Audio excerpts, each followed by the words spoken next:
Que riqueza, irmãos, essas leituras. E que riqueza esse salmo maravilhoso, 33. Vocês perceberam o que nós cantamos?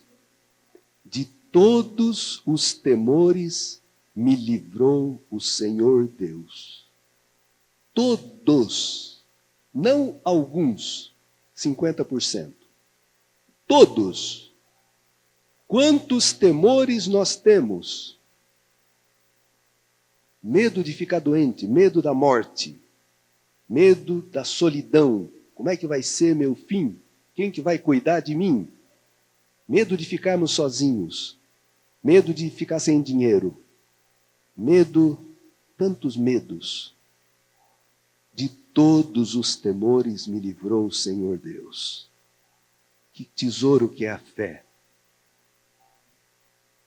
O que é a fé, irmãos? São Paulo diz que é Cristo habitando dentro de nós. Pela fé, Cristo habita em nossos corações. E quem é Cristo? É o Messias, é o Filho de Deus, é o Senhor.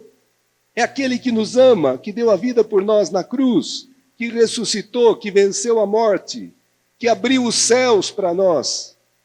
Por isso que São Paulo diz na segunda leitura: combati o bom combate, terminei minha corrida, guardei a fé. A única coisa que São Paulo se preocupou de guardar foi a fé. Porque a fé lhe deu, lhe dá e nos dá a vida eterna, a vida divina, a comunhão com Deus. E essa festa de hoje, essa solenidade, mais do que festa, dos dois grandes apóstolos, que é a festa do seu martírio. Ontem eu li uma coisa que eu não tinha me dado conta, porque Paulo e Pedro morreram em Roma e foram enterrados ali, e fizeram pesquisas também sobre os ossos, as urnas onde estão os restos deles, e pesquisas que comprovaram que eram pessoas do tempo de Cristo. E é uma tradição, no século II e III, Roma era o lugar por excelência das peregrinações. Todo mundo ia para Roma para visitar os túmulos de Pedro e Paulo. Por isso que Roma se tornou um pouco o centro assim, do cristianismo, né? Tá bom, mas aqui aparece na primeira leitura a experiência de Pedro, experiência de libertação. Estava numa prisão de segurança máxima, nos dias da Páscoa, preso por correntes, 2 soldados, 4 piquetes de 4 soldados, um monte de portões de ferro, ou seja, impossível sair dessa cadeia. Como parece impossível, e pareceu talvez a muitos de nós, as nossas cadeias. Quem se sentiu preso ao alcoolismo, por exemplo, sabe a força dessas cadeias. Quem se sentiu preso à droga, quem se sente preso à pornografia, quem se sente preso a certas mágoas que sofreu, humilhações na infância, sabe a força dessas cadeias. Pois bem, irmãos, aqui aparece a experiência, o anjo do Senhor aparece na cela onde está Pedro preso. E a cela se enche de luz. Deus é amor, Deus é luz. E onde ele aparece, as cadeias caem. E fala: apareceu o anjo do Senhor e uma luz iluminou a cela. O anjo tocou o ombro de Pedro, acordou-o e disse: levanta-te depressa. As correntes caíram-lhe das mãos. Levanta-te, ressuscita, sai do sono da morte. E o anjo continua: coloca o cinto e calça tuas sandálias. Era nos dias dos pães ázimos, da Páscoa. Aqui as referências que o anjo faz são todas referências pascais. Leiam Êxodo, capítulo 12, quando Deus manda Moisés e o povo celebrarem a Páscoa. É para celebrar com os rins cingidos e sandálias nos pés, ou seja, prontos para sair, prontos para caminhar, prontos para experimentar a liberdade que eles não tinham no Egito. E depois, Pedro obedeceu e o anjo lhe disse: põe tua capa e vem comigo. Irmãos, a capa é a missão. Lembram, domingo passado, o Elias coloca a sua capa nos ombros de Eliseu, dizendo: você sabe o que eu fiz com você? Está transmitindo a sua missão para o Eliseu, o discípulo. Aqui o anjo fala para Pedro: põe tua capa e vem atrás de mim. É impossível experimentar a libertação fugindo da missão que Deus nos deu, fugindo da nossa história, fugindo da nossa cruz. Impossível. Quer experimentar a libertação? Põe tua capa, assume tua vida, assume tua história. É aí que Deus se manifesta como poderoso libertador. Bom, ele pensa que é um sonho, é uma coisa tão inédita, tão inesperada, que ele pensa que ele está sonhando, que está tendo uma visão. Mas ele vai saindo, o anjo acompanhando, e os portões vão se abrindo, um por um. De repente, ele se vê no meio da rua, livre, e ninguém atrás dele. E se vocês continuassem lendo a leitura, ele vai para a casa de João Marcos, que é o Marcos evangelista. Devia ser uma família mais abastada, e a igreja se reunia na casa de João Marcos. Ele bate na porta, a empregada, quando vê que é ele, pensa que é um fantasma, e nem abre a porta, vai falando: olha, o Pedro está aí fora. Como o Pedro está aí fora? Pedro está preso. Eles estavam rezando pelo Pedro. E ele insiste de bater, e é ele mesmo, e entra e dá a notícia da sua libertação. Tá bom. Mas, irmãos, o importante é que o Pedro, quando ele está lá fora, ele fala: agora eu sei que o Senhor enviou o seu anjo para me libertar do poder de Herodes. A nossa caminhada na igreja deve levar a essa confissão de fé.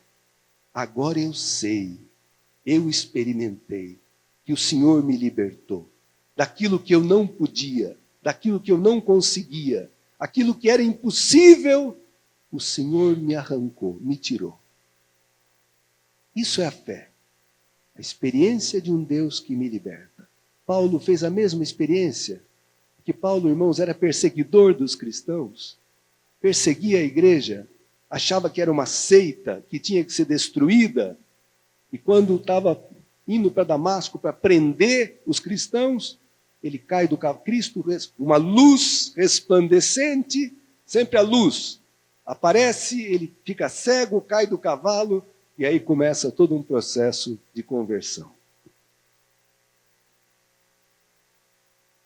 Interessante que Pedro sai e vai procurar a comunidade que rezava por ele. Eu estava pensando, de todos os temores me livrou o Senhor Deus. Sabe um jeito de perder o temor da morte, o temor da vida, o temor da solidão? Viver em comunidade. Viver em comunidade. Por isso que agora, no fim do mês, nós vamos, depois de 3 anos de pandemia, com tudo parado e fechado, vamos oferecer uma catequese para adultos, para formar pequena comunidade. Caminhar junto com irmãos, escutando a palavra, celebrando a Eucaristia. Irmãos, nisso todos saberão que vocês são meus discípulos, se vos amardes uns aos outros, como eu vos amei.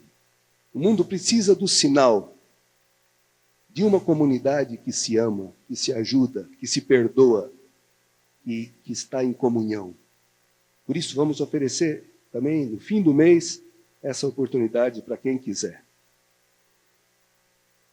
Tá bom, irmãos, maravilhoso. Uma palavra fantástica.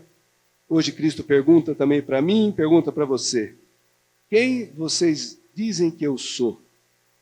Essa pergunta é muito séria. O que eu significo na tua vida? Que lugar que eu ocupo na tua vida? Essa resposta não é teórica, não pode ser teórica. Tem que ser prática.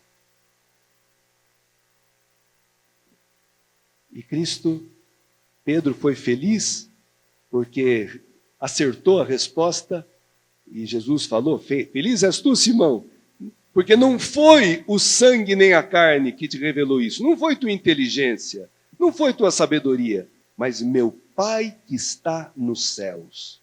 A fé é um dom de Deus, é uma revelação de Deus. Eu só posso perceber quem é Jesus, esse Jesus de Nazaré, filho de Maria, só posso enxergar que ele é Deus se Deus abrir meus olhos e meu coração e me fizer experimentar que ele é de verdade o Messias, o Filho do Deus vivo. Pedro revelou quem era Jesus, pela graça de Deus. Jesus revela quem é Pedro. O nome dele era Simão.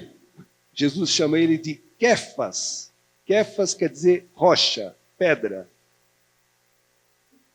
Algo sólido. Pedro, por suas forças, foi pedra de tropeço. Quando Jesus começou a falar: olha, eu tenho que ir para Jerusalém, eu vou sofrer muito, e eu vou ser morto, e ao terceiro dia eu vou ressuscitar. Pedro pegou Jesus pelo braço e falou: espera aí, calma, Deus te livre disso. Jamais vai te acontecer uma coisa dessa. E Jesus fala: afasta-te de mim, Satanás. Você é uma pedra de tropeço para mim.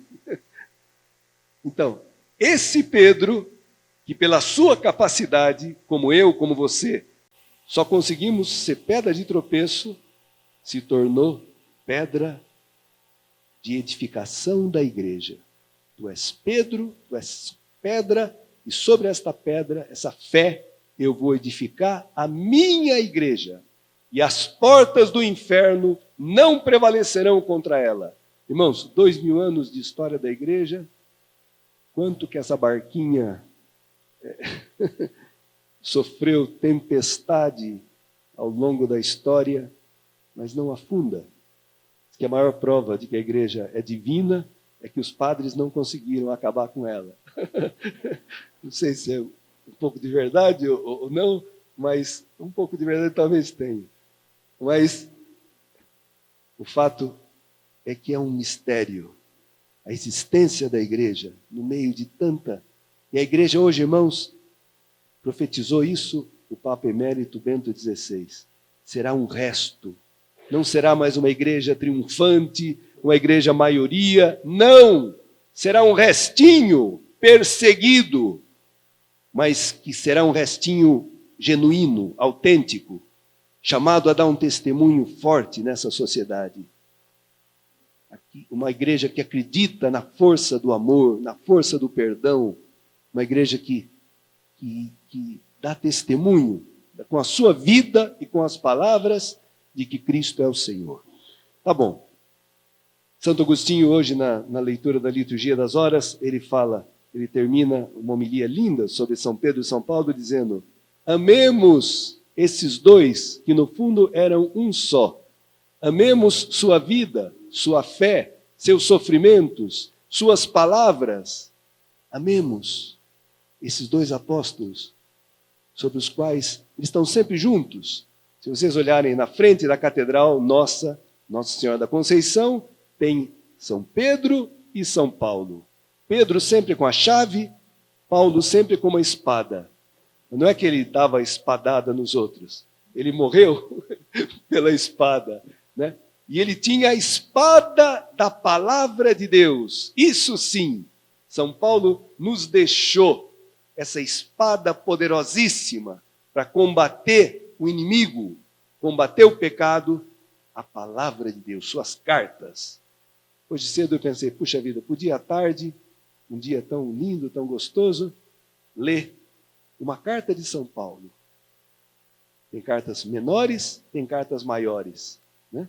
Mas são todas riquíssimas de ensinamento, de amor a Cristo, de amor à igreja, de sabedoria, né? De convite à conversão maravilhosa. E temos 2 cartas de São Pedro, também muito bonitas. Primeira carta de Pedro, segunda carta de Pedro. Quem sabe podemos passar a tarde hoje nos alimentando de uma dessas cartas desses grandes apóstolos.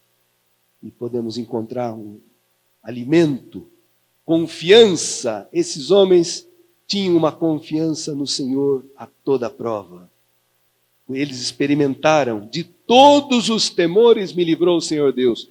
Por isso que São Paulo, na segunda leitura, ele está preso. Ele está prevendo que ele vai morrer, que ele vai ser condenado. Mas ele não transpira em hora nenhuma, vitimismo, tristeza, lamúria, nada. Estou para ser derramado em sacrifício. Aproxima-se o momento da minha partida. Combati o bom combate, completei a corrida, guardei a fé. Agora estou esperando a coroa da justiça que está reservada para mim. Os atletas, quando venciam uma competição, a maior glória era serem coroados com uma coroa de louro. Aquilo era para eles o máximo. Os cristãos combatem, correm, lutam na vida cristã para receber uma coroa imperecível. E São Paulo fala, não só para mim, mas para todos os que esperam com amor a sua manifestação gloriosa. Meu caro, minha cara, se você espera com amor a vinda de Cristo e procura viver na vontade de Deus, a nossa esperança é essa. O Senhor virá nos coroar. Se sofremos com Ele, reinaremos com Ele. Se morremos com Ele, viveremos com Ele. Olha só. Por isso, alegremo-nos, amemos esses apóstolos e alimentemo-nos. De onde vinha a força para eles fazerem tudo isso? Da Eucaristia, da comunhão com os irmãos, da escuta e de guardar e pôr em prática a palavra de Deus.